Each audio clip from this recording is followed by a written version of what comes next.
the Lord. Happy Sunday. Today is first Sunday, second month. అయితే నేను ఒకటి చెప్పాలనుకుంటున్నాను. ప్రతి సండే మనకి ఎంతో సంతోషం క్రైస్తవులుగా. ఎందుకంటే సండే నాడు చికెన్ ఆర్ ఫిష్ మనం వండుకుంటాం. అందుకు సంతోషం. ఎందుకంటే దేవుని దగ్గర మన ప్రతి సమస్యను ఆయన దగ్గర పెట్టేసి వదిలేసి దేవుడి సన్నిధిలోకి వెళ్ళి సంతోషంగా మనం ఆయనను ఆరాధిస్తాము.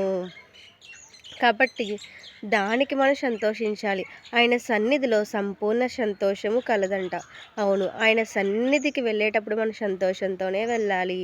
ఎందుకంటే మన సమస్యలు, బాధలు, మన అన్నీ మన ఇబ్బందులు, మన యొక్క కష్టాలన్నీ దేవుని సన్నిధిలో పెట్టేసి ఆయనకి వదిలేసి మనం సంతోషంగా ఆయనను ఆరాధించే డే అన్నమాట. అందుకనే happy Sunday. I love you. Praise the lord.